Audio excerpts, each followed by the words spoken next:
Frequência 13. Relatos que você só ouve. Aqui, boa noite, ouvintes. Hoje, a nossa frequência carrega uma história que chegou até mim através de uma carta antiga, escrita à mão, com caligrafia trêmula e palavras borradas por lágrimas. Ou talvez por algo mais. O envelope não tinha remetente, só uma advertência na parte de trás. Não leia isso em voz alta. Mas aqui estamos, né? Porque nessa frequência, a gente não recusa o chamado do desconhecido. A história de hoje começa com uma mudança. Simples, comum. Uma mãe solteira chamada Helena e sua filha de 7 anos, Laura, se mudando para uma casa nova em uma cidadezinha do interior. Aquela típica residência antiga, com janelas rangendo ao vento, piso de madeira que reclama a cada passo e um porão que claramente já viu dias melhores. Helena era enfermeira, trabalhava em turnos pesados, mas fazia o possível para estar presente. Ela dizia que aquela casa seria um recomeço, um lugar tranquilo, onde ela e Laura poderiam deixar para trás os problemas da cidade grande. E tudo parecia mesmo estar indo bem, até o dia do aniversário de Laura. Helena, na correria, acabou comprando o presente de última hora. Passando por uma feirinha de antiguidades, daquelas que parecem surgir do nada numa praça esquecida, ela encontrou uma boneca de porcelana, daquelas que você sente que está te encarando mesmo com os olhos fechados. Vestidinho azul claro, sapatinhos combinando e o cabelo de fios finos amarrado em 2 tranças. A vendedora, uma senhora que mais parecia saída de um sonho estranho, apenas disse: ela escolheu sua filha. Helena, sem paciência para misticismo de feirante, riu e pagou. O problema foi que Laura também não gostou da boneca. Desde o primeiro momento, ela não quis tocá-la. Ela tá viva, mamãe. Essas foram as primeiras palavras da menina ao ver o brinquedo. Mas criança é assim, né? Imaginativa. Helena insistiu. Disse que era só uma boneca, que estava tudo bem. Colocou a tal boneca na prateleira do quarto de Laura e seguiu com o dia. Naquela mesma noite, foi quando tudo começou, às 3h17 da madrugada. Horário exato, porque foi isso que Helena escreveu na carta. Ela ouviu um barulho, passos, pequenos, arrastados, como se alguém estivesse andando descalço pelo corredor de madeira. Ela achou que fosse Laura indo ao banheiro, mas quando se levantou para verificar, a menina estava dormindo. Mas a boneca não estava mais na prateleira. Ela a encontrou sentada na beirada da cama, virada para a porta, como se estivesse esperando por alguém. Helena, já um pouco assustada, mas tentando manter a lógica, achou que Laura tivesse acordado e colocado a boneca ali. Voltou a dormir, ignorando o desconforto. Mas os eventos começaram a se repetir. Toda madrugada, às 3h17, os passos. A boneca, fora do lugar. Uma noite ela apareceu no batente da porta, outra no corredor.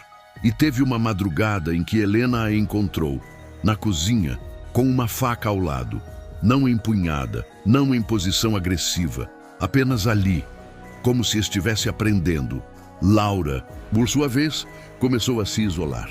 Passou a falar menos, a desenhar coisas estranhas. Um dos desenhos mais assustadores, que Helena chegou a anexar na carta, mostrava a boneca no colo de Laura, com olhos completamente pretos e uma sombra por trás, com mãos muito maiores do que o normal. Quando Helena perguntou o que era aquilo, a menina só respondeu: é a outra mamãe. Ela mora dentro da boneca. Na semana seguinte, o clima na casa ficou insuportável. As luzes começaram a piscar, aparelhos ligando sozinhos, vozes sussurradas vindas do porão, que, segundo Laura, era onde a outra mamãe dormia. Num fim de tarde, Helena decidiu que já era demais. Pegou a boneca e jogou fora. Só que, como você já deve imaginar, ela voltou. Sim, 3 dias depois, ela apareceu novamente na prateleira do quarto de Laura. suja de terra, como se tivesse sido desenterrada. Helena pensou que fosse alguma brincadeira da filha, mas quando a confrontou, a menina entrou em pânico, chorava e gritava. Ela disse que vai te levar para dentro. Naquela noite, Helena decidiu que dormiria com Laura. Trancaram a porta do quarto, fecharam a janela, colocaram uma cômoda na frente da porta, só por precaução, e tudo parecia calmo. Até 3h17. Foi quando o rádio da sala ligou, sozinho, e tocava uma música de ninar. Uma melodia antiga, que Helena nunca tinha ouvido antes, mas que Laura começou a cantar junto, como se já conhecesse há anos. A maçaneta da porta começou a girar lentamente. Helena segurava Laura nos braços, tremendo. E então, a cômoda se arrastou, sozinha, como se alguém ou algo estivesse do outro lado, empurrando, e então a voz, baixinha, fraca, vinda de dentro do quarto. Você não devia ter separado a menina de mim. Naquela noite, depois de ver a boneca no chão, Helena tentou fingir que estava tudo bem. Tentou mesmo com o coração disparado e a sensação clara de que algo naquele quarto não queria que ela estivesse ali, que ela era uma intrusa. Ela pegou a boneca, com nojo, com medo, e colocou de volta na caixa. Trancou o armário e, ainda por cima, empurrou uma cômoda contra a porta, só por garantia. Não que isso fosse segurar o que quer que estivesse mexendo com a cabeça dela. Mamãe, disse a filha já meio acordada. Ela estava falando comigo. Helena congelou, engoliu seco. Não tinha coragem de perguntar quem. Já sabia a resposta. Foi só um sonho, meu amor. Dorme mais um pouquinho. Mas ela não acreditava nem na própria mentira.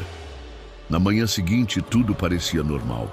Sol batendo na janela, o cheiro do café, o barulho do leite fervendo na panela. Mas Helena não conseguia esquecer. Estava exausta, como se tivesse passado a noite inteira acordada, mesmo tendo dormido. Ligou para a mãe. Depois, para a amiga do trabalho. Ninguém sabia dizer de onde aquela boneca podia ter vindo. E o mais estranho, quando tentou procurar na internet por algo parecido, uma boneca de porcelana com vestido azul, olhos de vidro, não encontrou nada, nenhuma marca, nenhum registro. Era como se aquela coisa tivesse simplesmente aparecido, sem história, sem origem. Mas isso mudou no final da tarde. Quando foi buscar a filha na escola, a professora estava com uma expressão estranha. Puxou Helena para um canto e disse: "Sua filha, ela falou algo hoje que me deixou um pouco preocupada." "O que foi?" "Ela disse que não precisava de amiguinhos na escola, que já tinha uma melhor amiga, uma que mora no quarto dela." Helena tentou sorrir, dizendo que provavelmente era só imaginação, que a filha vivia criando histórias. Mas por dentro, sabia que não era assim. Naquela noite, tudo piorou. A filha não quis jantar. Ficou olhando fixamente para o corredor escuro, como se estivesse esperando alguém passar. "Quer dormir na cama da mamãe hoje?" Helena perguntou, tentando parecer leve. "Não, ela vai ficar com ciúmes." Helena perdeu o chão. "Quem, filha? A boneca. Ela disse que se eu for dormir longe, ela vai me castigar." Naquele momento, algo gelado subiu pelas costas de Helena. Não era apenas medo, era a certeza de que o mal já estava ali, dentro da casa dela. Dentro da vida dela, ela tentou manter a calma, esperou a filha dormir e, com todo o cuidado do mundo, abriu o armário. A boneca não estava mais lá. A caixa estava vazia, a tranca intacta, como se ninguém tivesse aberto. Mas a boneca havia sumido. Desesperada, começou a revirar a casa. Corredor, sala, cozinha, banheiro, nada. Estava prestes a subir no sótão quando ouviu um barulho vindo da cozinha. Era o rádio, ligando sozinho. A estática enchia o ambiente. E por cima do ruído, uma voz suave e arrastada começou a sussurrar algo num idioma que ela não reconhecia. Helena puxou a tomada. Nada. O rádio continuava ligado. Ela arrancou as pilhas. Ainda assim, a voz continuava. Foi quando ela ouviu os passos atrás dela. Devagar, pequenos, como se alguém estivesse caminhando. Com pés de porcelana, ela se virou bruscamente. Nada. Mas o rádio havia parado. Subiu correndo para o quarto e, quando entrou, quase desmaiou. A boneca estava de volta, sentada na cama da filha. E havia algo escrito com batom no espelho. "Você não pode me tirar dela!" Helena gritou. Acordou a filha. Pegou as 2 chaves do carro e saiu de casa. Dirigiu até a casa da irmã do outro lado da cidade. Explicou parte do que tinha acontecido. O suficiente para convencer a irmã a deixá-las dormir ali. Durante a noite, ouviu sussurros vindo da bolsa, mas se recusou a olhar. No dia seguinte, voltou para casa sozinha. A irmã ficou com a filha. Helena estava decidida a acabar com aquilo. Pegou a boneca, levou até o quintal e, com gasolina e fósforos, colocou fogo nela. As chamas subiram alto. O cheiro era insuportável. Não de plástico ou tecido queimando. Era como carne podre, misturada com enxofre. Mas Helena aguentou, até que as chamas cessaram. Ela achou que tinha vencido, que tudo havia terminado. Mas quando entrou em casa, a boneca estava na mesa da sala, inteira, sorrindo. E foi aí que ela percebeu que o problema nunca foi a boneca. Era o que estava dentro dela. E essa coisa agora queria mais. Mais do que só a filha. Queria ela. Quando Helena viu a boneca sentada na mesa da sala, com aquele sorriso torto e olhos de vidro brilhando na penumbra, alguma coisa dentro dela quebrou. Não era mais apenas medo, era raiva, era cansaço, era um desespero violento, de mãe, de fera, de mulher que não ia aceitar perder tudo para uma entidade invisível e cruel. Ela não gritou, não chorou, apenas pegou a boneca com as 2 mãos, tremendo, e a trancou dentro de um baú antigo. No porão, um que pertencia ao pai, trancou com cadeado e por cima colocou correntes, crucifixos, sal grosso, páginas da Bíblia. Achou que era suficiente, mas à noite os pesadelos começaram. Primeiro, ouviu Laura gritar, mas não era ela gritando fisicamente. Era o grito dentro do sonho, um chamado, um pedido de ajuda. E junto com isso, a visão do quarto pegando fogo, da boneca rindo no meio das chamas. E Laura, flutuando sobre a cama, com olhos negros, sem pupilas. Helena acordou suada, arfando. O quarto estava gelado, as janelas fechadas, mas havia uma marca no chão, como se algo tivesse sido arrastado. Correu até o porão, o baú estava aberto, as correntes partidas, as páginas da Bíblia queimadas, a boneca sumida. E no teto do porão, riscado com alguma substância escura e pegajosa, uma frase: "Ela é minha." Helena saiu correndo, foi direto até a casa da irmã. Pegou Laura, disse que precisavam sair dali, fugir, de qualquer jeito. Não dava mais para lutar com algo que não obedecia às leis desse mundo. Pegou o carro, foi sem rumo, entrou na estrada, passou por cidades pequenas, parou em motéis baratos, mas não adiantava. Em todo lugar que dormia, a boneca aparecia, em cima da cama, no banco do carro, dentro da mala e pior. Laura estava mudando, ficava em silêncio, ouvia vozes, falava sozinha. "Ela disse que você não pode fugir", murmurou certa vez, olhando pela janela. Helena tentou buscar ajuda, padres, benzedeiras, paranormais, mas todos se recusavam a continuar depois de ver a boneca. Um deles, um padre do interior, chegou a vomitar ao tocar nela. Isso não é um demônio comum, é algo mais antigo, algo que já foi adorado, uma entidade que conhece o nome de cada medo. E foi ele quem deu a única ideia que parecia fazer sentido. Descubra a origem, onde ela foi criada, porque ela escolheu sua filha. Você só pode vencer algo se souber com o que está lidando. E assim começou a busca.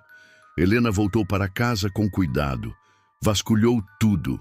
Páginas de registros antigos, telefones, e-mails. Quase sem esperança, mas determinada. Foi quando encontrou um envelope escondido na caixa original da boneca. Estava dentro de um forro duplo, quase invisível. Dentro dele, uma carta, escrita em espanhol antigo. Contava a história de uma boneca feita por uma mulher na época colonial, na região do interior da Espanha. Uma mulher acusada de bruxaria. Ela teria selado sua própria filha dentro de uma boneca de porcelana, usando um ritual proibido para que a alma da menina nunca fosse levada pelo homem del abismo, o homem do abismo. Mas algo deu errado. A filha se tornou o abismo. E desde então, a boneca passa de mão em mão buscando meninas da mesma idade, da mesma energia, para que o espírito possa sair, tomar o lugar, viver de novo. Helena percebeu que Laura era perfeita e que já estavam no final do ciclo. Era agora ou nunca. Com a ajuda do padre e de uma mulher que estudava o ocultismo, Helena decidiu realizar um ritual reverso. Um exorcismo improvisado, algo perigoso, algo que poderia matar. Mas era a única opção. Naquela noite prepararam tudo. Círculo de sal, velas negras, uma foto da verdadeira menina da boneca retirada da carta antiga e Laura, adormecida, com a boneca no colo. O ritual começou.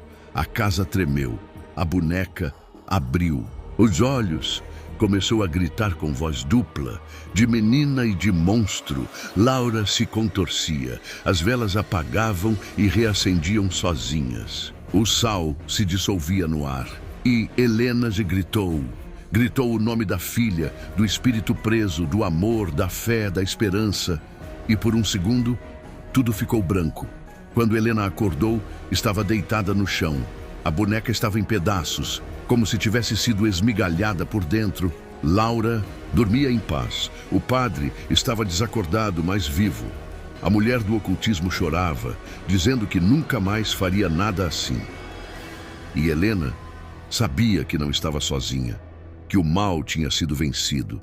Mas por pouco, ela enterrou os restos da boneca em 7 lugares diferentes, com proteções, oratórias e rituais. Mudou de casa, de cidade, de nome. Laura não se lembra de nada, ou finge que não lembra. Mas de vez em quando, Helena acorda no meio da noite, com a sensação de que está sendo observada. E em seus sonhos, ainda vê olhos de vidro e você, ouvinte da frequência 13. Cuidado com o que traz para dentro da sua casa. Porque algumas bonecas não querem ser apenas brinquedos, elas querem ser você. E assim termina mais uma história aqui na frequência 13. Se você gostou, ou se vai demorar para dormir essa noite, missão cumprida. A gente se ouve na próxima transmissão. Boa noite e cuidado ao olhar debaixo da cama.